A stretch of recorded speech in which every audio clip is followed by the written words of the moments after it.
अल्हम्दुलिल्लाह अल्हम्दुलिल्लाहिल्लज़ी कफ़ा व सलामुन अला इबादिहिल्लज़ीना इस्तफ़ा अम्मा बाद क़ाल अल्लाहु तआला फ़िल क़ुरआनिल मजीद वल फ़ुरक़ानिल हमीद वला तुफ़्सिदुल अर्ज़ बअद इस्लाहिहा व क़ाल कुलू वशरबू वला तुसरिफ़ू। मोहतरम ज़िम्मेदारान जमात और नौजवान साथियों, बुज़ुर्गों, दोस्तों, मेरी ख्वाहिश थी कि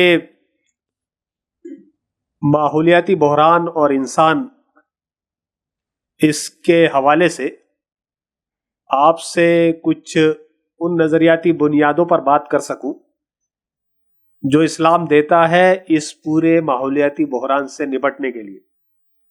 लेकिन हमारे साथियों का ये मशवरा आया कि वो गुफ्तगू गालिबन बहुत ज़्यादा फिलोसफिकल हो जाएगी और इसलिए बेहतर है कि पहले आप आसान लफ्ज़ों में ये बताएं कि क्लाइमेट चेंज या माहौलियाती बहरान क्या है, कैसे बर्पा होता है, कैसे बर्पा हो गया है और फिर उसके क्या असरात वगैरह हैं। तो बाज़ औक़ात आसान चीज़ें बयान करना मुश्किल होती है और वो लोग जो ख़ास तौर पे पढ़ाई लिखाई के प्रोफेशन से वाबस्ता होते हैं तो बाज़ औक़ात उनके लिए और भी ज़्यादा मुश्किल हो जाता है। इसीलिए गालिबन आप ये देख रहे होंगे कि जब उसका ऐलान हुआ इस मौजू का, तो लोगों ने गालिबन ये समझा कि भाई कुछ पानी बचाओ, पोल्यूशन कम करो वाले हवाले से कुछ बातें होंगी, तो वहाँ जाकर क्या फ़ायदा है। मैं कोशिश करूँगा कि पानी बचाओ और उसके अलावा भी आपसे कुछ ऐसी बातें कर सकूँ, बता सकूँ जो आपके लिए नई भी हो और उन नज़रियातों का सरसरी और आसान तस्करा कर सकूँ जो इस्लाम देता है और हम समझते हैं उस पर ज़्यादा ज़ोर और शोर से बात करने की ज़रूरत है। आम तौर पर हमारे हलकों में, हमारे खुतबात में, हमारी किताबों में इस्लाम और इन्वायरमेंट के हवाले से खाल खाल ही चीज़ें आपको मिलेंगी। अगर आप पूरे अंग्रेजी डिस्कोर्स का भी जायज़ा लें तो मुश्किल से चंद किताबें आपके हाथ लगेंगी, वो 100 से नीचे ही होंगी। और अगर आप उन तकरीरों का यूट्यूब पर नंबर्स काउंट करें जो मुख्तलिफ हवालों से इस्लाम वगैरह ताल्लुक से मिलती हैं और उसका मवाज़ना माहौलियात और इस्लाम इस तरह के बयानियों से करें, तो आप हैरान रह जाएंगे कि उसमें भी बहुत कम इंटेलेक्चुअल एक्टिविज्म हमको मिलता है। तो मैं कोशिश करूंगा कि आसान लफ्जों में इस लेक्चर को हम 3 हिस्सों में तकसीम कर देते हैं, या गुफ्तगू को ज्यादा सही लफ्जों में। पहले 10 मिनटों में हम बात करेंगे कि माहौलियाती बहरान और क्लाइमेट चेंज, इस्तिलाहात के इस बड़े से जंगल में मैं आपको आसान लफ्जों में समझाने की कोशिश करूंगा कि क्लाइमेट चेंज वगैरह ये क्या है। फिर उसके असरात पे बात करूंगा, उससे आप आसानी से रिलेट कर सकेंगे क्योंकि वह हम आजू बाजू अपने आसपास उसको होता हुआ देख रहे हैं।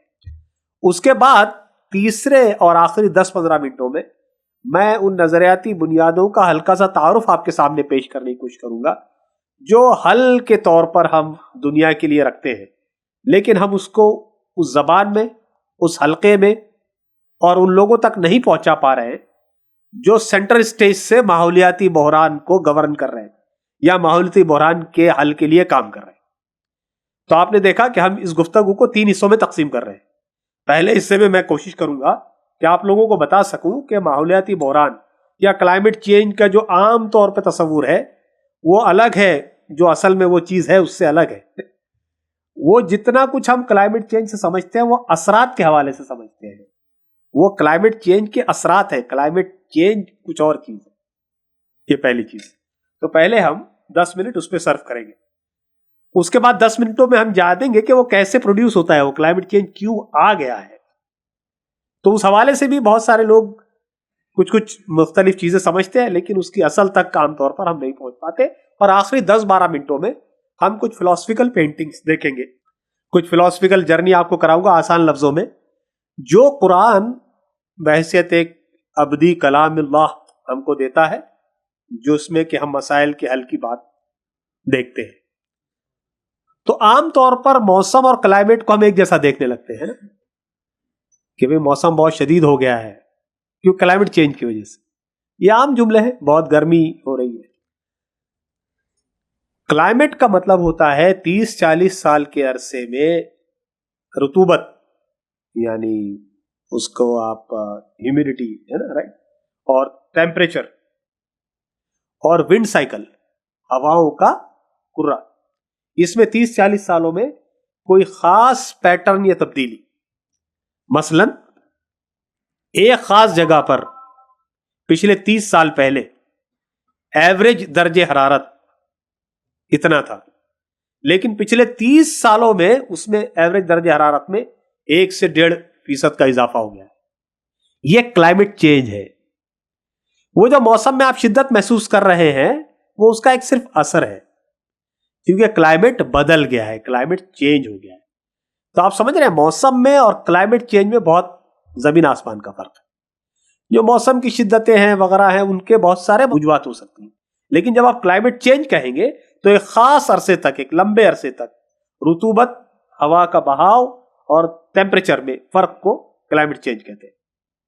तो ये फर्क आपको समझना जरूरी है ताकि इसके असरात के हवाले से फिर आप सही समझ पाएंगे। मसलन लोग समझते हैं कि भाई ये हिमाचल में जो हो रहा है वो क्लाइमेट चेंज की वजह से हुआ। नहीं नहीं, जो लैंडस्लाइड्स होती है वो क्लाइमेट चेंज की वजह से नहीं होती। लैंडस्लाइड फंडामेंटली आपने अर्थ की टोपोलॉजी को, यानी अल्लाह ताला ने इसमें पहाड़ जमाए हैं अलग अलग तरीके से, आपने उस टोपोलॉजी को मुकम्मल समझे बगैर वहां पर गैर मामूली कंस्ट्रक्शन किया, वहां से गैर मामूली तौर पे खुदाई करके मादनियात हासिल करी, वहां पर से कुछ बहुत सारी कीमती धातें निकालने के लिए आपने खुदाई करी। इस वजह से आपने उस टोपोलॉजी को बिगाड़ दिया। अब उसकी वजह से लैंडस्लाइड हो रहा है। ये क्लाइमेट चेंज की वजह से नहीं है। तो मैं आपको ये फर्क, आलूदगी, पानी की आलूदगी या हवा की आलूदगी, ये क्लाइमेट चेंज की वजह से नहीं है। ये इंसानों के जरिए पैदा करदा बहुत सारे अफआल का नतीजा है। क्लाइमेट चेंज फंडामेंटली होता है 3 चीजों से। पहली चीज, जब आपके ग्रीन हाउस गैसेस यानी कार्बन डाइऑक्साइड, मीथेन और नाइट्रस ऑक्साइड, ये 3 गैसें अपने मामूल या अपनी नॉर्मल हुदूद से ऊपर हो जाए। इससे क्या होता है, जैसे आप गाड़ी चलाते हैं, कार्बन डाइऑक्साइड रिलीज होती है। जो पूरा आपका पशुपालन है, यानी पूरे जानवरों को हम पालते हैं, वो मीथेन प्रोड्यूसिंग होता है। मीथेन प्रोड्यूसिंग बैक्टीरिया है जमीन में। इसी तरह से जो गैस आप निकालते हैं वो भी मीथेन है। जो आप घर में खाना पकाते हैं वो मीथेन गैस है असलन। तो ये सारी गैसेस जब मखसूस मिकदार से ऊपर हो रही हैं ह्यूमन एक्टिविटी के नतीजे में, भाई आपको जैसे मैं आगे बताऊंगा कि क्लाइमेट चेंज तबाही भी है, फितरी भी है, होता है, लेकिन ह्यूमन एक्टिविटी ने उसको 1000 टाइम 10,000 टाइम फास्ट कर दिया। आप समझ रहे हैं? तो ये जो गैसेस जब ज्यादा मिकदार में होती हैं माहौल में, तो सूरज की शुआओं को ट्रैप कर लेती है। इससे आपका कुर्रा गर्म हो रहा है। अब क्या होता है, जब आपका टेम्परेचर बढ़ता है अर्थ का, तो सबसे पहला असर आपके ग्लेशियर्स पे होता है। ग्लेशियर्स आप जानते हैं, जो बड़े बड़े बर्फ के तोदे हैं, वो कई कई मील लंबे भी हैं। वो जितने समंदर के ऊपर दिखते हैं उससे 10 गुना समंदर के नीचे होते हैं। हरारत बढ़ने की वजह से वो ग्लेशियर पिघल रहे हैं। जब वो ग्लेशियर पिघलते हैं तब आपका सतह समंदर की वो इतनी मिकदार होती है पानी की कि आपकी सतह समंदर बुलंद होने लगती है। इसीलिए कहा जा रहा है कि आगे आने वाले 60-70 सालों में बहुत सारे जजायर डूब जाएंगे, इंक्लूडिंग मालदीव्स। क्यों डूबेंगे? क्योंकि जिस रफ्तार से कुर्रा गर्म हो रहा है, जिस रफ्तार से कार्बन डाइऑक्साइड की मिकदार कुर्रे में बढ़ रही है, उस रफ्तार से दर्जे हरारत बढ़ेगा। दर्जे हरारत बढ़ेगा तो ग्लेशियर पिघलेंगे, ग्लेशियर पिघलेंगे तो फिर सतह समंदर बढ़ेगी, समंदर की सतह बढ़ेगी। और आपके वो जजीरे, या समझ लीजिए ये आपका जजीरा है, ये सतह समंदर है। जब ऐसा आ जाएगा तो जजीरे मादूम हो जाएंगे, पूरा पानी उनको घेर लेगा। यह कहा जा रहा है, और बहुत सारी बहुत अच्छी मूवीज भी हैं, आप YouTube पे देखेंगे कि अगर 3 डिग्री सेल्सियस अभी 1.3 तक पहुंच गया है, यानी हमने पिछले 100 सालों में, पिछले 100 साल पहले जो दर्जे हरारत था, आज एवरेज दर्जे हरारत 1.3 डिग्री ज्यादा है। हमको लगता है यार 1 डिग्री से क्या होता है, बहुत कुछ होता है। और वो जो कुछ होता है वो अभी हमारी नजर के सामने, वो अभी हमारी नजर के सामने है। अब ये जो मौसमों की तब्दीली आप देख रहे हैं, जो टेम्परेचर जब बदलता है तो उससे विंड पैटर्न बदलता है। मैंने कहा ना कि क्लाइमेट चेंज किसे कहते हैं? 30 साल के अरसे में विंड पैटर्न, रुतूबत और टेम्परेचर जो एवरेज से अब बदल गया है, जो पिछले 30 साल पहले उसका एवरेज था उससे बदल गया है। ये तीन चीजें जब वेरी करती हैं तो आपका एटमॉस्फेयर जो है अर्थ का वो जबरदस्त तरीके से मुतासिर होता है। तो फिर आप देखते हैं कि आंधियां और तूफान जो आ रहे हैं, ऐसा नहीं था। देखिए अभी दो कैंप है इस वक्त पूरी दुनिया में, दो कैंप है। एक कैंप का मानना है कि ये सब फितरी है, ये होने ही वाला था, आप खामखा इसमें परेशान मत होइए। जैसे अमेरिका ने एक सीनेटर ने कहा था ये कयामत तो आने वाली है, आप क्यों परेशान हो रहे हैं? The doomsday is near, why you are so worried. ये कैंप है जो सिरे से इस बात को इनकार कर देता है कि इंसानी अफाल, इंसानी एक्टिविटी की वजह से कोई गैर फितरी तौर पर क्लाइमेट चेंज हो रहा है, वो सिरे से इसका इनकार कर देता है। एक कैंप है जो ये कहता है कि नहीं, क्लाइमेट चेंज फितरी जरूर है लेकिन इंसानी अफाल ने, ह्यूमन एक्टिविटी ने उसको 10,000 टाइम, 100,000 टाइम्स, बातों ने 1,000 टाइम्स इतना बढ़ा दिया है। ठीक है, दो कैंप है। अब आप देखिए कि इनकी दोनों की अपनी सियासी और समाजी मजबूरियां हैं, दोनों कैंपों की। मैं उस पर भी थोड़ा सा 2-4 मिनट आपके लूंगा। तो मैं आपको ये समझाना चाह रहा हूं कि क्लाइमेट चेंज क्या होता है वो मैंने आपको बता दिया। अब उसके असरात क्या होते हैं, जैसे पहला, जैसे मैंने बताया कि जब दर्जा हरारत बढ़ेगा तो ग्लेशियर पिघलेंगे और बहुत सारे जजीरे आपके, जो आपकी बारिशों का पैटर्न है जब वो बदल रहा है।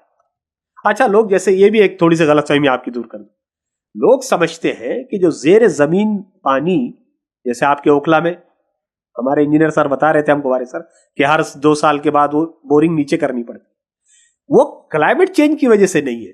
मैं बताता हूं आपको किस वजह से।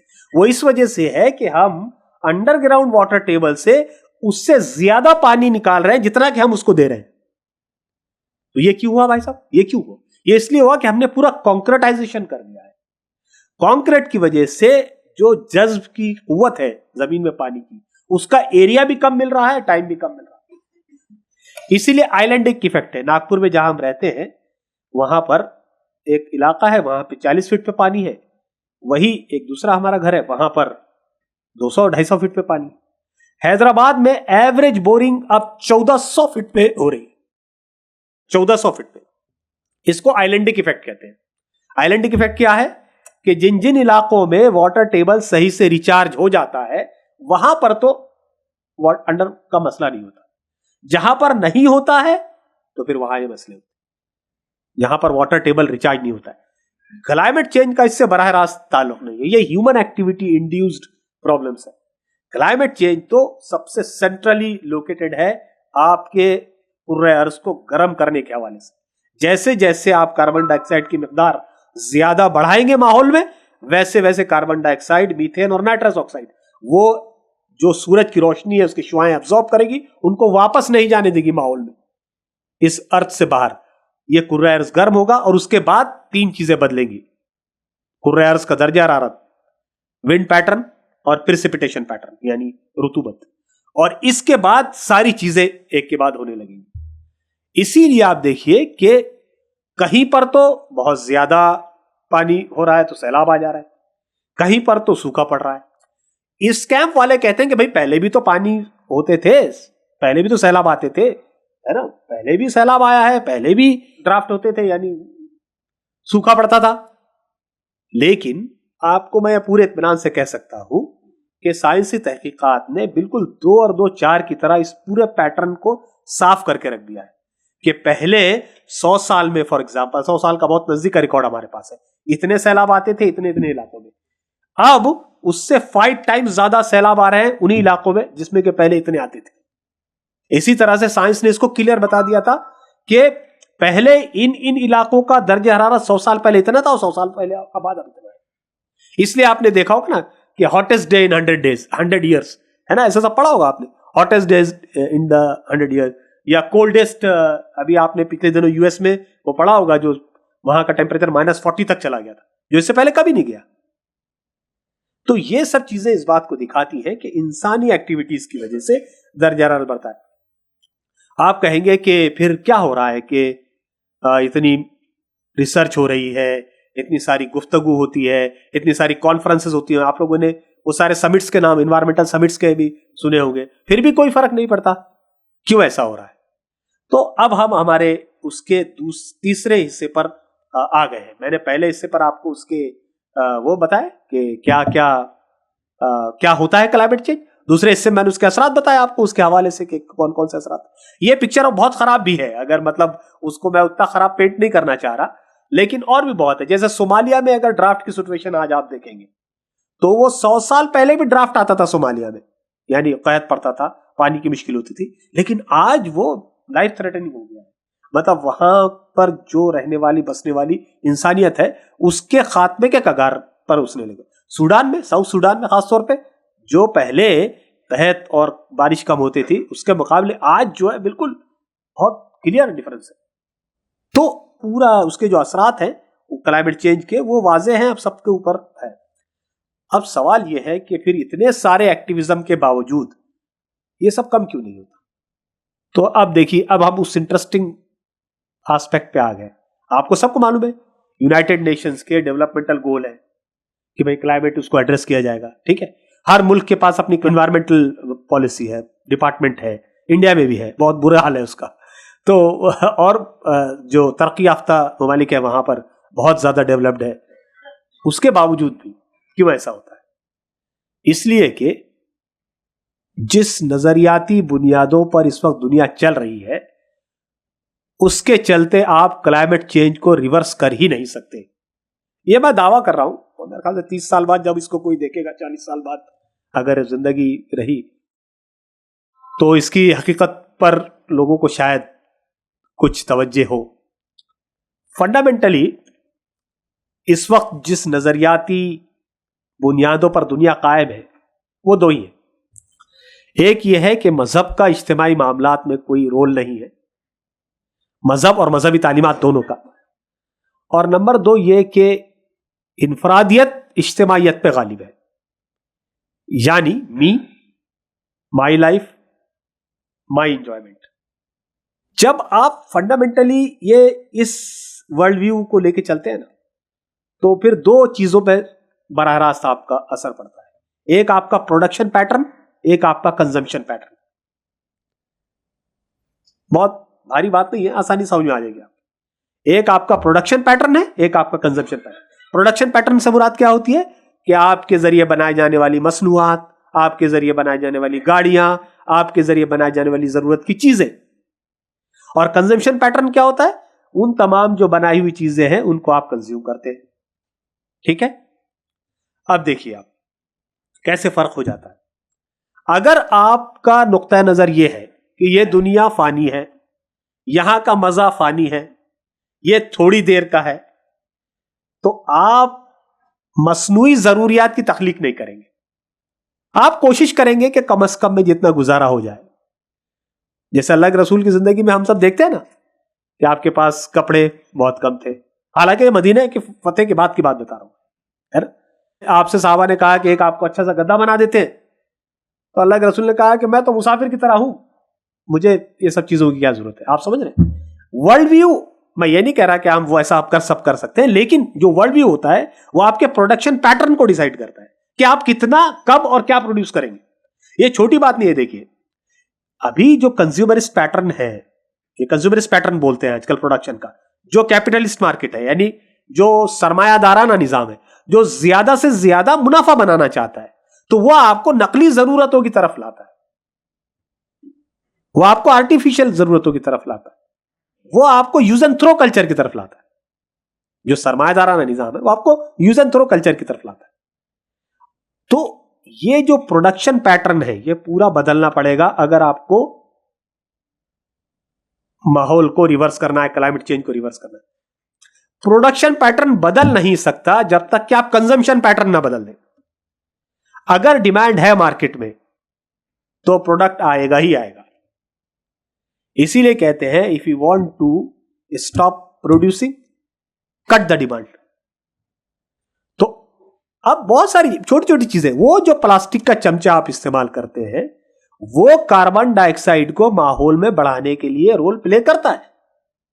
वो प्लास्टिक का चमचा जिसको हम रेगुलर यूज करते हैं, तो जब तक उस चमचे की डिमांड खत्म नहीं होगी उसका प्रोडक्शन आप नहीं रोक सकते। तो उसकी डिमांड कैसे खत्म की जा सकती है साहब? उसकी डिमांड इस तरह से खत्म की जा सकती है कि हम लोगों को इतना अवेयर कर दे कि यूज एंड थ्रो कल्चर ये अच्छा नहीं, या सेहत के लिए बहुत ज्यादा फिक्रमंदी।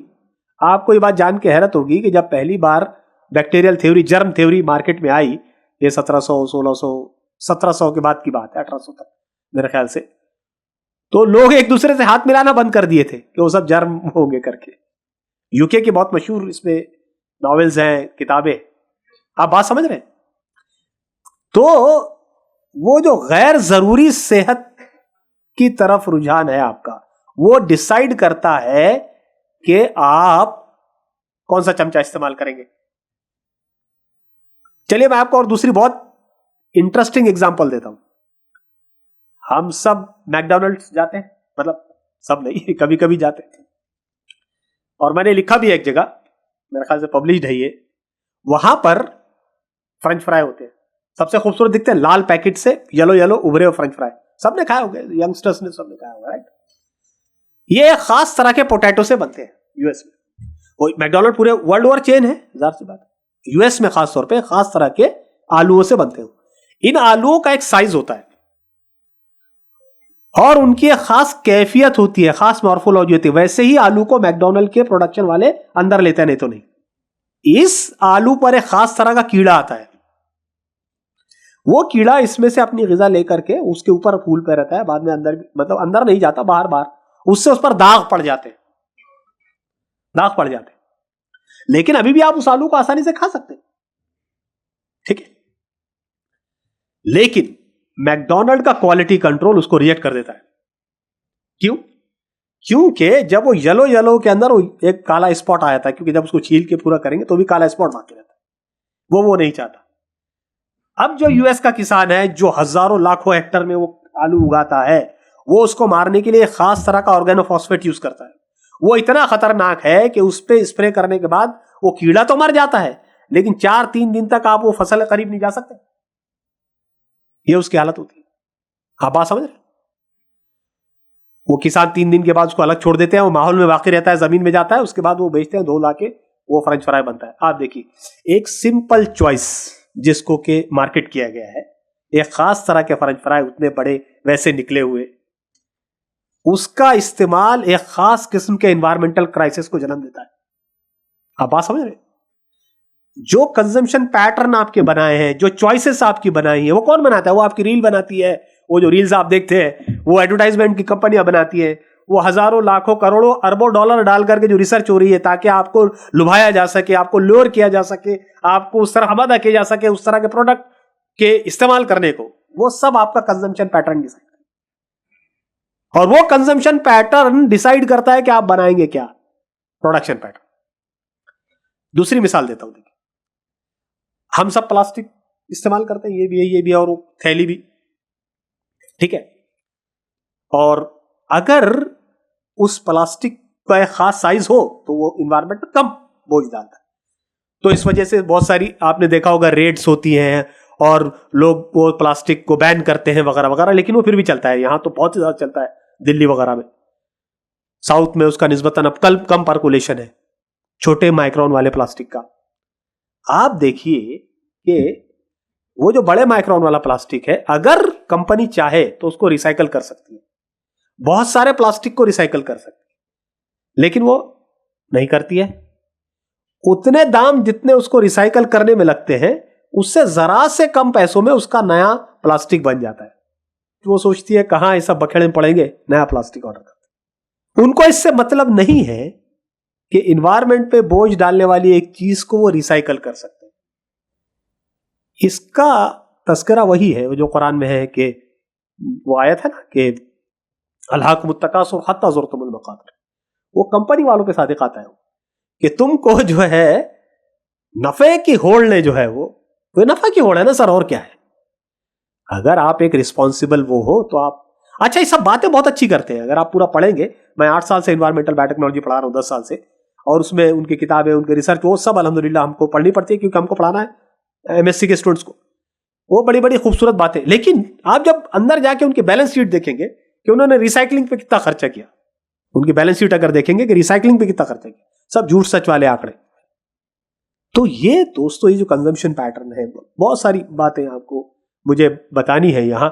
एक अब हम अपने आखिरी लेग में पहुंच के आखिरी चीजें, अगर इस तमाम इन्वायरमेंटल क्राइसिस और क्लाइमेट क्राइसिस को अगर एड्रेस करना है तो क्या और कौन सा रिलीजियस डिस्कोर्स इसको किस तरीके से एड्रेस करता है?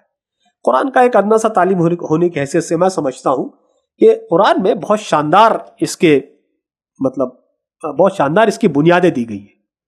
देखिए, आमतौर पर ये जो रुझान है, मैं इसके खिलाफ हूं कि वो हर चीज कुरान में है और साइंस भी कुरान में है और फला भी कुरान में है। कुरान तो जीता जागता मुअजिजा है, उससे आपको जो लेना है वो आप ले सकते हैं। हम उससे नैरेटिव, डिस्कोर्स, सपोर्ट और उसको इग्नाइटर के तौर पे देखते हैं। देखिए, कुरान जो इंसान बनाना चाहता है वो फंडामेंटली आपको चेंज करता है, वो फंडामेंटली आपको चेंज कर देता है। कुरान की खूबसूरती ये है और इस्लामी बयानी और डिस्कोर्स की खूबसूरती ये है कि वो इंसानों को भी फंडामेंटल लेवल पे चेंज करता है और इंसानों के ग्रोहों को भी फंडामेंटल लेवल पे चेंज कर देता है, बुनियादी तौर पर बदल देता है। वो ऊपर से कतर बेवत नहीं करता आपकी, वो अंदर से आपको बदल देता है। कैसे? देखिए, कुरान का अगर आप कलेक्टिवली इन्वायरमेंट को लेकर के मुताला करना चाहें कि कुरान बहैसियत इन्वायरमेंट के लिए बुनियादें, उसकी हल के लिए बुनियादें फराहम करने वाली कुछ अगर बातें करता है तो कैसे करता है? देखिए, कुरान ने एक जगह यह कहा कि भाई, जिसका खिलाफत का तस्वुर है, आमतौर पे सारे इन्वायरमेंट के पेपर में मिलता है, खिलाफत का तस्वुर है। पूरी दुनिया में इंसान कायनात के साथ कैसे इंटरैक्ट करता है, इस पर बहुत बहस है। इसी से वो एंथ्रोपोसेंट्रिसिज्म का फलसफा भी आता है कि इंसान इस कायनात का महवर मरकज है, ये हम भी मानते हैं। लेकिन उनके पास ये नहीं है जो इस्लाम ने दिया, क्या कि वो कुलू वशरबू वला तुस्रिफू, मरकज तो हो, खलीफा तो हो, लेकिन तुमको कुछ बैरियर्स है, कुछ हुदूद है जिनकी पाबंदी करनी है। दूसरे तमाम फलसफे हयात ने यह तो कहा कि वो मरकज है क्योंकि उसके पास हायर लेवल ऑफ कॉन्शियसनेस है दूसरे तमाम जानदारों के मुकाबले। लेकिन दूसरे लोग ये नहीं बता पाए कि फिर अब इस मरकजियत, बशर मरकजियत, एंथ्रोपोसेंट्रिज्म, बशर मरकजियत के हुदूद क्या है, यह कोई नहीं बता पाया। तो इस्लाम कहता है दूसरी बुनियाद, देखिए दूसरी बुनियाद वो है कि वो हम बहुत मशहूर आयत बार बार पढ़ता है ना कि ज़हर अल फसादु फिल बर्रि वल बहरी बिमा कसबत अयदीन नास, वो बहुत बार ये सब इसमें देते हैं। पहले मैं पढ़ रहा था कि पुराने मुफस्सिरीन ने इससे क्या समझा है, पुराने सब निकाल के देख रहा था और हमारे एक आलिम दीन है उनसे भी बात कर रहा था कि पुराने मुफस्सिरीन ने इससे क्या। आज तो यह आयत हमारे लिए बिल्कुल बहुत क्लियर है ना, अज़हर मिन अश-शम्स जिसको बोलते हैं। तो कुरान का ये एजाज है, देखिए उसको इस अंदाज से पढ़ना है कि उस जमाने के जितने भी लोग थे, कुरान ने उनको एड्रेस करते हुए कहा, तो उसके हिसाब से मुफस्सिरीन ने उसकी वैसी तफसीर और तावील की है। आज हमारे लिए बहुत वाज़ेह है कि फसाद कैसे बरपा हुआ है, तरी में भी और खुश्की में भी। इसको सिर्फ पॉल्यूशन तक मत आप नापिए, लोग ने पॉल्यूशन तक ले गया इसको कि ज़हर अल फसाद फिल बर्रि वल बहरी बिमा कसबत अयदीन नास का मतलब है कि पॉल्यूट हो गए हैं पानी भी, और वो सिर्फ पॉल्यूशन नहीं है। उसका तस्करा कुरान दूसरी जगह करता है जिससे मना किया था कि अल्लाह तदगू फिल मीज़ान। तो पहले के लोगों ने तो मीज़ान उतना ही समझा था, या बहुत हद तक हक और बातिल के मीज़ान के हवाले तक समझा था। अब हम जानते हैं कि मीज़ान क्या था, उसको दूसरे तरफ ले जाइए। वो कह रहा सब्बिह इस्म रब्बिकल आला अल्लज़ी खलक़ फसव्वा वल्लज़ी क़द्दर फ़हदा। तो जो सवा है और उसके बाद जो राह है क़द्दर फ़हदा है, वो तमाम की तमाम मीज़ान में शामिल थी और है। अब हम आज का इंसान 21st सेंचुरी में उसको रिलेट कर सकता है। यह असल कुरान का एजाज है, यह नहीं कि बरसात का भी हमारे अंदर दिया हुआ है और बच्चे कैसे पैदा होते वो भी दिया हुआ है और जलजले की बातें वो भी दिया हुआ है। अब हम रिलेट कर पाते हैं, हम समझ पाते हैं कि फसाद फिल अर्द और जो बिर में और बहर में फसाद का क्या मतलब होता है। अब आगे हो सकता है आगे आने वाले लोग कुछ और तरीके से इसको समझेंगे, लेकिन कुरान की ऑथेंटिसिटी अपनी जगह बरकरार रहेगी। तो फंडामेंटल लेवल पे देखिए, ये वो बुनियादें हैं जो कुरान आपको देता है कि किस तरीके से हम जो है कर सकते हैं। मैंने उसको इस तरह से डिवाइड किया है। देखिए, जो काम हम इज्तिमाई सतह पे करेंगे, हुकूमतों की सतह पे, पॉलिसी की सतह पर, उसके दो गाइडिंग प्रिंसिपल रहे। पहला खिलाफत वो बहुत एविडेंट है, सबको मालूम है। लेकिन दूसरा जो सबसे अहम गाइडिंग प्रिंसिपल रहेगा वो फसाद फिल अर्ज रूनुमा ना हो।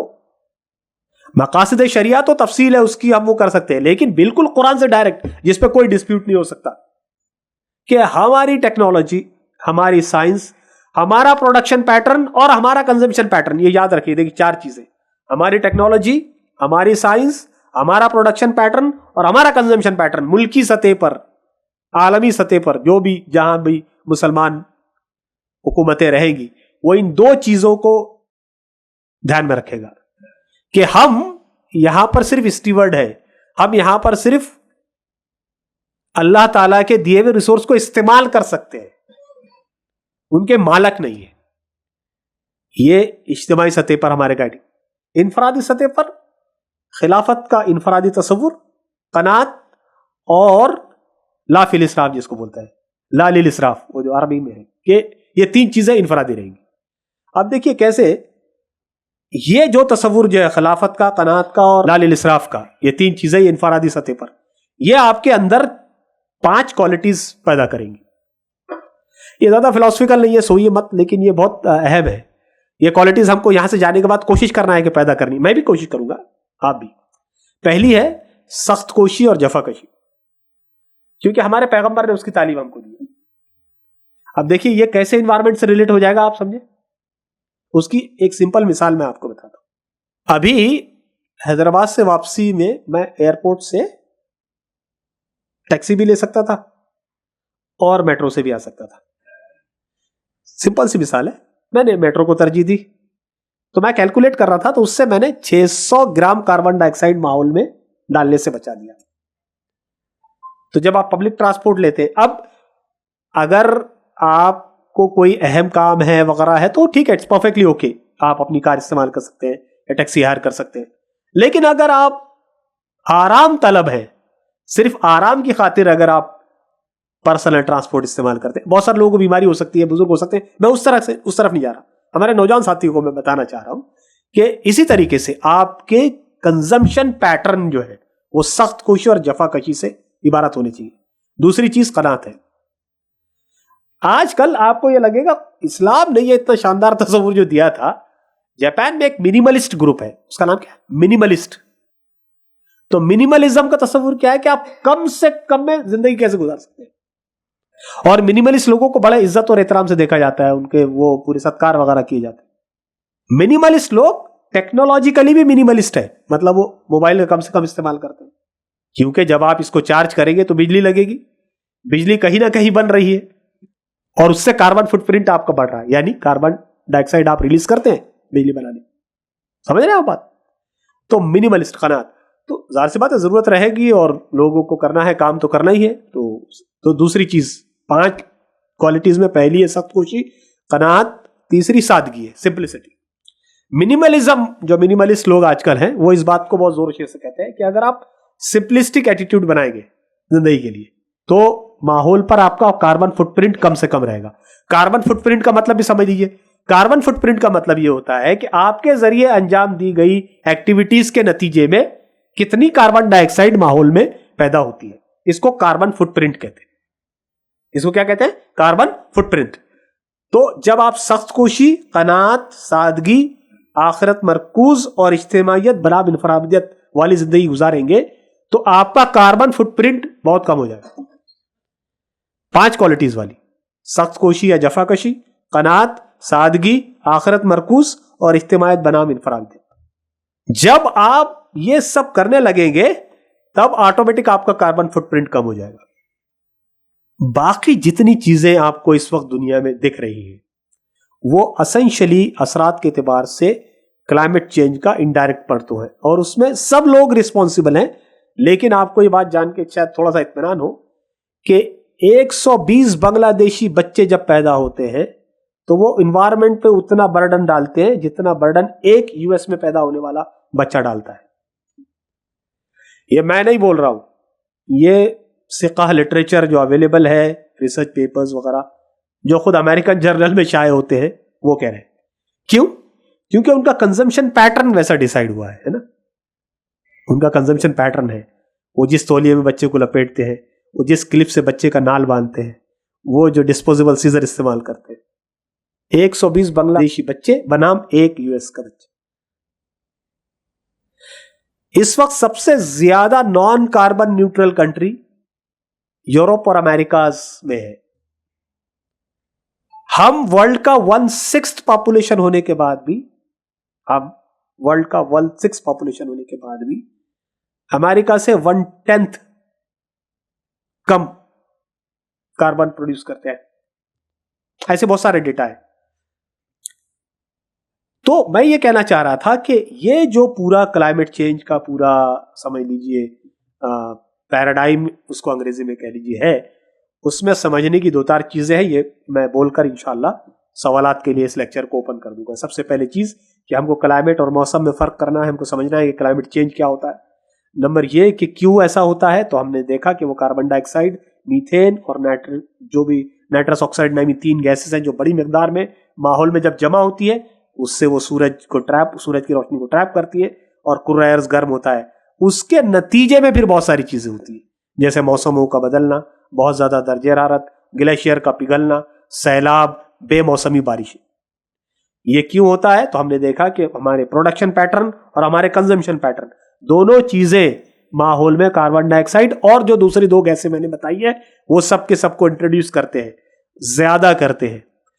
फितरी तौर पर भी क्लाइमेट चेंज हो सकता है, लेकिन उसकी रफ्तार बहुत बहुत स्लो है। जितना 5 लाख साल में टेम्परेचर नहीं बढ़ा, उतना हमने 100 साल में बढ़ा दिया। तो ये ह्यूमन इंड्यूस्ड है। उसके बाद मैंने इस्लामी नुक्ता नजर से आपको बताया कि 5 चीजें 2 पैराडाइम पे, इज्तिमाई सतह पर खिलाफत और फसाद फिलहाल रूनुमा ना हो, इसका तसव्वुर, और इनफरादी सतह पर खिलाफत, कनात और ला लिल इसराफ, यानी इसराफ से परहेज। ये 3 चीजें आपको इस बात की तरफ मोटिवेट करेंगी कि वो 5 क्वालिटीज आपके अंदर पैदा हो जाए: सख्त कोशी, कनात, सादगी, आखिरत पे मरकूजियत और इज्तिमाइयत बनाम इनफरादियत। ये 5 चीजें जब पैदा होंगी तो आपका कार्बन फुटप्रिंट कम होगा और आप कार्बन न्यूट्रलिटी की तरफ बढ़ेंगे। कार्बन न्यूट्रलिटी का तस्वीर भी समझ लीजिए जाते जाते, वो ये है कि जितना कार्बन मैं पैदा कर रहा हूं या मेरी वजह से कार्बन डाइऑक्साइड इंट्रोड्यूस होती है, उतना ही कार्बन सिक्वेस्ट्रिंग मैं कर लूं, यानी मैं उतना ही कार्बन इस दुनिया से हटाने वाला बन जाऊं। तो वो कैसे कर सकते हैं आप? उसकी सबसे अच्छी चीज है पेड़ पौधे लगाना, लेकिन वो सबसे अच्छी चीजों में से एक चीज है पेड़ लगाना, नंबर 1। नंबर 2, वो सारी चीजें करना जो आप आमतौर पे सुनते रहते हैं, जैसे बिजली के लाइट बंद कर देना। मतलब आप पे कर सकते हैं बिल, कोई मसला नहीं है, लेकिन जो बिजली बन रही है वो कुछ ना कुछ कार्बन पॉइंट्स के साथ आती है। तो सबसे पहली चीज है, जैसे ये सारी रिवायती चीजें जो आप सुनते रहते हो, तो वो सारी चीजें आप करेंगे तो कार्बन न्यूट्रल होने की तरफ बढ़ेंगे। मुल्क भी कार्बन न्यूट्रल बनते हैं। देखिए तुर्की ने जो पॉलिसी का ऐलान किया है, वो बहुत शानदार पॉलिसी है उनकी, और यूरोप के बास कंट्रीज ने भी, और बहुत सारे लोग कार्बन न्यूट्रलिटी की तरफ बढ़ रहे हैं। यानी वो जितना कार्बन प्रोड्यूस करेंगे उतना ही कार्बन माहौल से हटाएंगे। तो हमारे अफ़ाल, हमारे वो सब अगर पूरे शऊर के साथ हो, तो मैं समझता हूं कि हम इंडिविजुअल लेवल पे कम से कम कार्बन को कंट्रीब्यूट करने वाले न बने। हम कार्बन डाइऑक्साइड, मीथेन और नाइट्रस ऑक्साइड को कम से कम कंट्रीब्यूट करने वाले बने। ये हमारा इंडिविजुअल लेवल पे। और फिर कलेक्टिव लेवल पे हम उस निज़ाम हयात और निज़ाम फ़लसफ़े का लोगों के सामने तारुफ कराएं, उनको बताएं कि देखो ये वो बुनियादी चीजें हैं। क्योंकि देखिए असल में हम अभी आदतों पे काम कर रहे हैं। आदतें रवैयों से और वर्ल्ड व्यू से तख्लीक पाती है। ये ऐसे ही है कि जड़ वैसा ही है, हम सिर्फ शाखें काटना चाह रहे हैं। आदतें और रवैये वो वर्ल्ड व्यू से इबारत होते हैं। आप वर्ल्ड व्यू बदल दीजिए, रवैये और आदतें ऑटोमेटिक बदल जाएंगी। तो अगर हम उस तरफ काम कर सके तो मैं समझता हूं कि बड़ी खिदमत इंसानियत की होगी। व आखिर दावाना अनिल हम्दुलिल्लाहि रब्बिल आलमीन। Thank you.